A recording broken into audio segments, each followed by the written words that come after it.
Yeah, I mean it's extremely frustrating when you play so hard. I mean the defense played so well, offensively we played well, and like you said, penalties killed us, and we just on routine plays like field goals we just didn't execute, and that's on us. And we need to be better. And next week we have a big game, and we're going to come back stronger. Was that kind of the message in the locker room after this game? Is that focusing on the Houston game and how that's really it's a do or die kind of situation for you guys for bowl eligibility? Yeah, I think that the message really was just we have a lot to play for next week, and Houston's a good opponent, and we need to come out there and play well. And if we win, we go to a bowl game, and that's a big deal. And I think that it would be like 8 or 9 straight for UCF, so it is a big deal to go to a bowl game. And it also was you have to let this loss hurt, because I mean all losses should hurt, and if it doesn't hurt, it doesn't mean anything to you. So that's at least like seeing guys in the locker room upset that we lost and hurt. I mean that's a good thing, and that's what should happen with a team. Game to go in the regular season, but how frustrating is it to look back on the season and see so many self-inflicted wounds that cost you games? Yeah, I think that sometimes the ball just doesn't bounce your way, and it's frustrating, and it's a lesson in not only football but in life, that sometimes when things don't go the right way, what are you going to do? How are you going to respond to it? And there are some games this year when we responded well, and we ended up going out and executing afterwards, and there's games that we folded afterwards, and that's life, that's football, and that's something that going into this next week we need to focus on, that whenever something goes wrong, we need to pick ourselves up and pick each other up and play better. What was the feeling at halftime, leaving points out there when the clock ran out?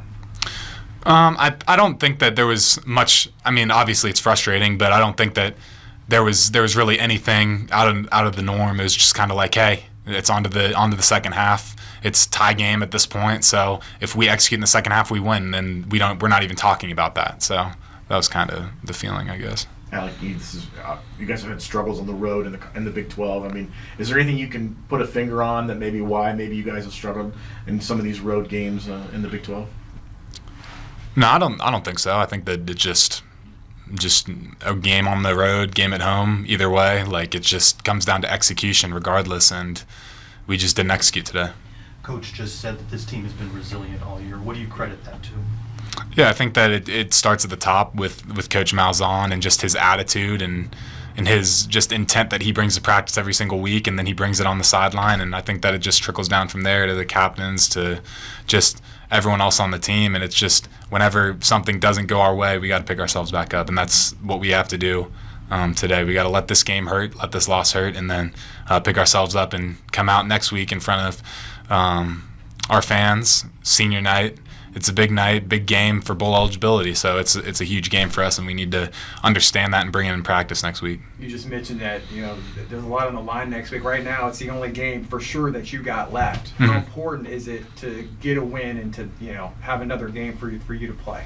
Yeah, I think that just when you look at your journey in college football and you finally are getting down to the end, every single practice, every single game, just means a little bit more. So now going to this last game, being senior night, and you look at it and you're like, wow, like the journey seems to be coming to an end.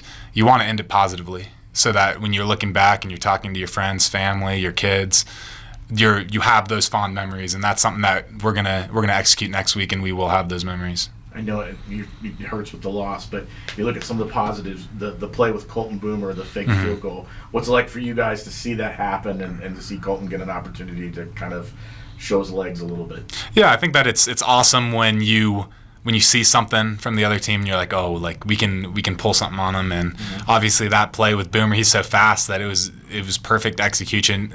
Mitch did a great job tossing it back, and I mean I had the easy job of just going and blocking a guy that was standing out there. So it's satisfying to see a play like that be executed properly. As a leader on this team, you said you don't want to end your season next week, and certainly not at home. There's still more football to be played. Is that going to be your message this week, too? Yeah, of course. And going into practices, it's bringing intent and being every single rep needs to be a game rep next week in practice, regardless. And when you're in the weight room, every squat needs to be a game squat. Whatever we're doing next week, we need to bring intent and we need to be focused.